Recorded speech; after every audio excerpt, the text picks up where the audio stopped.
इसमें मैं आऊँगा, लेकिन थोड़ा सा तकनीकी पहलू पे आ जाऊँ, चूँकि मामला जिस स्तर पे जा चुका है और अब दूसरे देश भी इसमें बयान देने लग गए हैं कि ऐसी हालत में क्या होता है। दीपक वोहरा साहब, मैं आपके पास आना चाहूँगा फिर से कि जब कनाडा कह रहा है कि बहुत सीरियसली इन्वॉल्व थे आपके लोग हमारे यहाँ, लेकिन कोई ठोस सबूत देने को तैयार नहीं है, तो तकनीकी तौर पर क्या आगे का रवैया होता है डिप्लोमेसी में? हमने सबसे पहली चीज जो की है, अपने हाई कमिश्नर और डिप्लोमेट्स को हमने विड्रॉ किया है।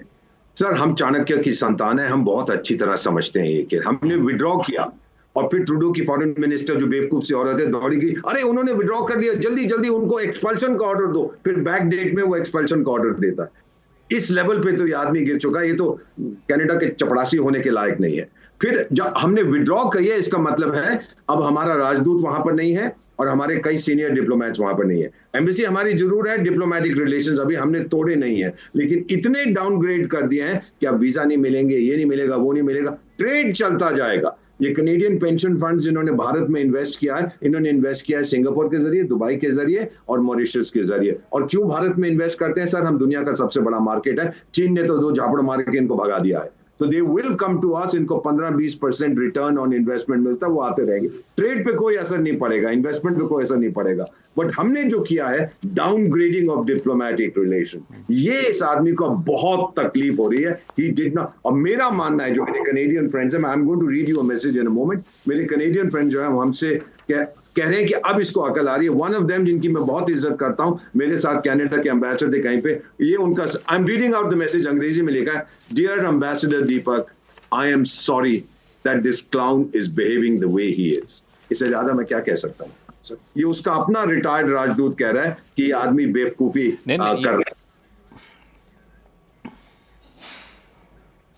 ये मुझे लगता है कि सिर्फ आपके पास मैसेज नहीं आ रहे हैं, जो कनाडा के अंदर जो मीडिया हाउसेज हैं, जो पेपर हैं, जो थिंक टैंक हैं, वहाँ भी कुछ उसी तरह के नैरेटिव वहाँ पे बन रहे हैं। जो नैरेटिव बनाने चले थे जस्टिन ट्रूडो, उससे उल्टा यहाँ पे बन रहा है। एक कनाडा का न्यूज़पेपर है द नेशनल पोस्ट, उसने साफ तौर से लिखा कि कनाडा ने अपनी सीमा में सिख एक्सट्रीमिज्म को बढ़ने की छूट दी।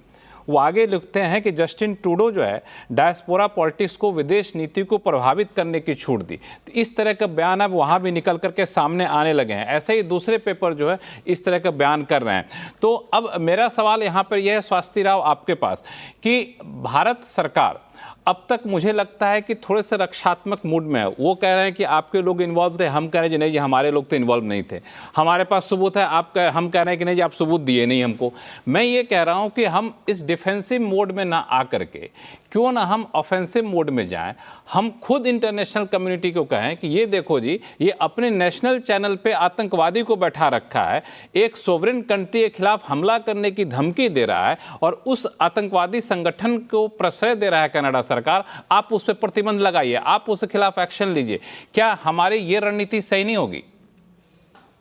आपने भी मेरे को एक डिफरेंशिएशन बताया कि हम अभी डिफेंसिव क्यों खेल रहे हैं, हम ऑफेंसिव क्यों नहीं खेल रहे। तो मुझे लगता है कि भारत का जो रवैया है वो ऑफेंसिव डिफेंसिव के बियॉन्ड एक चीज होती है प्रैग्मेटिक, वो है, और उसमें एक बोल्डनेस भी है, जिसके लिए मुझे लगता है कि हमें भारत सरकार की तारीफ करनी चाहिए कि जिस तरह से उन्होंने किसी, जैसे कहा ना कि you can not take us for a ride, ये एक मैंने फ्रेज का इस्तेमाल किया था। लेकिन दूसरा एक और बात यहाँ समझने वाली है कि वैसे तो हम बैठ के कोई भी बात कर सकते हैं जिसका एक हरि अनंत हरि कथा अनंता, जिसका कोई अंत ही ना हो, लेकिन देखिए कुछ बातें समझना जरूरी है कि इसी तरीके की इश्यूज हमारे को यूएस के साथ भी आए थे और ऐसे इश्यूज हमें कनाडा के साथ आ रहे हैं। अगर आप भारत का रवैया देखें तो इन दोनों ही जो हमने ये ट्रीटमेंट किया है उन दोनों में फर्क है, और उन दोनों में जो फर्क है अगर आप उसको कंपेयर करेंगे तो हमें समझ में आ जाएगा कि बेसिकली जस्टिन ट्रूडो का इसमें क्या रोल है। जैसे कि मैं पहले कह रही थी कि अगर जो अलग अलग ये इश्यूज हैं, इन्होंने अलग अलग तरीके से इसको अप्रोच किया है। बाइडेन एडमिनिस्ट्रेशन ने प्राइवेटली बात करी भारत से पब्लिकली डिस्क्लोज करने के पहले, उधर जस्टिन ट्रूडो ने वो बिल्कुल पब्लिक हो गए एलिगेशंस के साथ और उन्होंने शुरू से ही डिप्लोमेटिक नॉर्म्स को वायलेट कर दिया। तो वो किस प्रकार के एक मिसफिट हैं, केवल कनाडा के लिए ही नहीं बल्कि वेस्टर्न अलायंस के लिए भी और G7 के लिए, ये सबको दिख रहा है।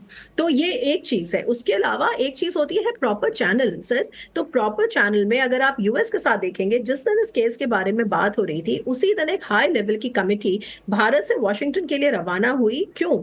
पन्नू के केस से रिलेटेड जो फ्रेमवर्क बनाया गया है उसके ऊपर चर्चा करने के लिए। कनाडा के साथ हम ऐसा क्यों नहीं कर पाए? क्योंकि कनाडा ने शुरू से ही जो मैं कहती हूँ जो रेड लाइन थी डिप्लोमेटिक डिग्निटी की, उसको क्रॉस कर दिया। सिमिलरली अगर आप और डिटेल जाके देखते हैं कि अंदर जो एक पूरा इतिहास है ट्रूडो का, जिस तरह से वो खालिस्तानियों को आश्रय देते हैं, इतने सारे वहां पर कनिष्का का जो केस है वो तो सब जानते हैं, और ट्रूडो के पिताजी के बारे में भी सब जानते हैं। तो कहीं ना कहीं ये जो लिबरल राजनीति है कनाडा में और उसका जो डिपेंडेंस है खालिस्तानी पे, और जिस तरह से ये पूरा प्लॉय काम करता है, ये बातें मेरे ख्याल से धीरे धीरे ये सबको समझ में आएगा कि देखिए ये डिफिकल्ट है सबके लिए, ये प्रॉब्लमैटिक है, ये डिस्टेबलाइजिंग फैक्टर है। ठीक है, अगर कंजर्वेटिव्स की सरकार बनती है तो हमारी ये उम्मीद होगी और हमारा ये डायलॉग होना चाहिए कि वो इन पे के ऊपर एक लगाम कसे। और एक और बात मैं कहूंगी, क्योंकि यहाँ पे टेररिज्म को डिफाइन करने की बात आ रही थी, देखिए टेररिज्म को डिफाइन करने को लेकर तो डेफिनेटली बहुत मुश्किल आएगी, क्योंकि जब ऐसे आएगा तो जैसे अगर हम जिसको कहते हैं कि बलोच सेपरेटिज्म है, तो फिर हम उसको किस खाके में रखेंगे? तो अल्टीमेटली देखिए टेररिज्म का जो इशू है वो नेशन स्टेट और इनके जो इंट्रिंसिक इंटरेस्ट है उनसे हमेशा करेगा, मतलब टेंशन में रहेगा। लेकिन हाँ, टेररिज्म को आइडेंटिफाई करने के लिए टेररिज्म का मोडस ऑपरेंडी और मोडस ऑपरेंडी पे एक कॉमन डेफिनेशन हम जरूर कर सकते हैं, और इसका मैं तहे दिल से स्वागत भी करती हूँ इस सुझाव का, और इसको सपोर्ट भी करती हूँ। तीसरी चीज एक और है कि देखिए जिसको हम यहाँ कह रहे हैं कि फाइव आइज हमारे को टॉपल करना चाहते हैं और ये करना चाहते हैं, थोड़ा सा मैं इस बात में जरूर एक टिप्पणी करना चाहूंगी कि देखिए अगर आप फाइव आइज का समूह देखें, जो 5 एंग्लोफोन कंट्रीज हैं, जिसमें यूके है, यूएसए है, और कनाडा है, ऑस्ट्रेलिया है, न्यूजीलैंड है, उसमें से यूएस के साथ, यूके के साथ और ऑस्ट्रेलिया के साथ हमारा ऑलरेडी 2+2 संबंध है, हमारा डीप डिफेंस इंडस्ट्री रिलेशनशिप है। तो अगर हम मतलब जो मैं कहना चाह रही हूँ यहाँ पे ये बात कि we must take the statements with a pinch of salt. आज के डेट में इंडो पैसिफिक स्ट्रैटेजी इनमें से किसी भी देश की काम नहीं करेगी अगर भारत की सेंट्रलिटी ना हो, और थोड़ा सा अगर आप ईस्ट जाएं भारत से तो आसियान देशों की सेंट्रलिटी ना हो। तो ऐसे में ये बात अपने आप में एक बिल्कुल एक ब्लैंकेट एक्सप्लेनेशन की तरह नहीं लेना चाहिए कि बस वो हमें सिर्फ डिस्टेबलाइज करना चाहते हैं, तो फिर वो इतना सारा डिफेंस इंडस्ट्री जो सेटअप कर रहे हैं, फिर इस सब बातों का कोई तुक नहीं बनता है ना। However, I would be of the opinion कि भारत का जो रुख रहा है वो बहुत सही रहा है। भारत ने यूएस के साथ जो फ्रेमवर्क स्थापित किए हैं वो इस बात की पुष्टि करता है कि देखिए भारत आज कोई डिफेंसिव पे नहीं है, किसी से डरता नहीं है। भारत अपने आप में एक परिपक्व वॉइस है, भारत अपने आप में कॉन्फिडेंट वॉइस है, और अगर आप डिप्लोमेटिक चैनल्स की गरिमा के अनुसार काम करेंगे तो हम उन फ्रेमवर्क्स को बनाकर उन पे डिस्कशन कर सकते हैं एक ठंडे दिमाग से। लेकिन कनाडा ने जो किया है, जो मैंने कहा कि डिप्लोमेटिक रेड लाइन क्रॉस करी है, तो इस वक्त मुझे बिल्कुल भी नहीं लगता कि भारत को कहीं पर भी डरने की जरूरत है। यहाँ पे भारत इसी बात में भारत की तारीफ होती है कि India is a bridge between east and west and north and south. तो यहाँ पे अस वर्सेस देम नहीं है, लेकिन कनाडा की जो पोल है उसको इसी प्रकार खोला जा सकता है। जितने कोऑपरेटिव तरीके से भारत और अमेरिका का जो डायलॉग है उसको हम चेस करेंगे, उतने ही तरह से ये बात सामने आएगी कि problem lies with the Canadians, the problem is not lying with the Indians. ठीक है, और इस बात को समझाने के लिए भारत को किसी के पास जाने की जरूरत नहीं है, क्योंकि जैसे मैंने आपसे कहा कि ये जो जितने देश हैं इन सबकी इकोनॉमिक अगर आप फ्यूचर देख लें, स्ट्रेटेजिक फ्यूचर देख लें, इंडो पैसिफिक के अलावा ये पॉसिबल नहीं है। और इंडो इनके अपने रिलेशन है, इनके सबके इंटरेस्ट है। जी बिल्कुल। आरती, मैं आपके पास आऊँगा। जो इन्होंने कहा, स्वास्थ्य ने बड़ी अच्छी बात कही कि यूएस के साथ जिस तरीके से भारत ने डील किया, एक डिप्लोमेटिक तौर तरीका होता है और वो तरीका सफल भी रहा, और भारत वही तौर तरीके के दायरे में रहता है जिसके लिए भारत पूरी दुनिया में जाना जाता है। लेकिन जब सामने वाला यूएस की तरह बिहेव न करे, सामने वाला पाकिस्तान की तरह बिहेव करे, तो भारत का रुख क्या होना चाहिए? आरती देखिए, भारत का रुख वही होना चाहिए जो हमारा रुख पाकिस्तान की तरफ है। उसमें तो कोई भी शक नहीं है, कोई भी डाउट नहीं है।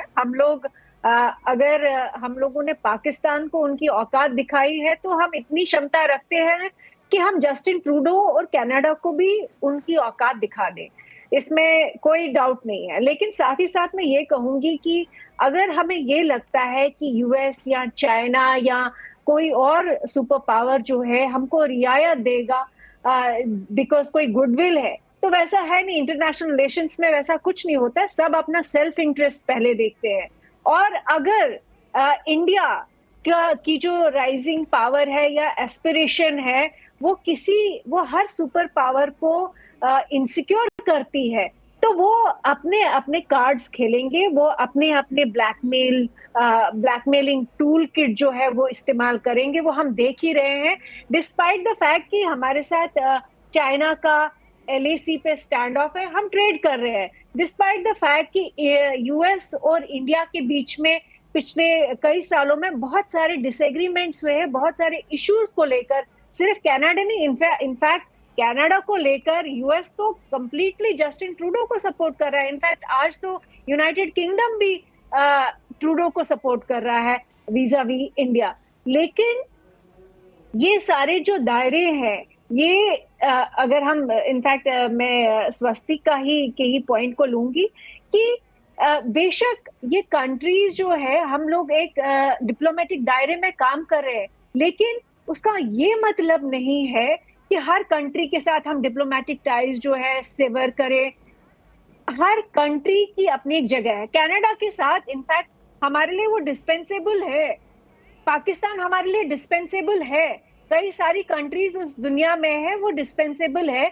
लेकिन जहां हमारे कोर इंटरेस्ट जो है वो हमारे लिए जहां पर इंपॉर्टेंट कोर इंटरेस्ट है, वहां पे ऑब्वियसली फ्लेक्सिबिलिटी होती है डिप्लोमेसी की। वहां पे ऑब्वियसली आप गिव एंड टेक करते, एडजस्ट करते, अपने रिकैलिब्रेट करती है अपने पोजीशंस को। कनाडा के साथ हमारा ऐसा कुछ नहीं है कि कोई ऐसा इंसेंटिव नहीं है, ट्रेड हमारा ऐसा नहीं है कि हम उनके बगैर जी नहीं सकते हैं या उनके बगैर हमारा दुनिया में कुछ होगा नहीं, तो इसलिए वो पोजीशन ली है। बाकी रही डायस्पोरा की बात, इमिग्रेशन की बात, अरे आज की दुनिया में अगर आप देखेंगे तो इंडिया की जरूरत सारी दुनिया को है, इंडिया को चंद कंट्रीज की जरूरत है, ये मैं मानती हूँ।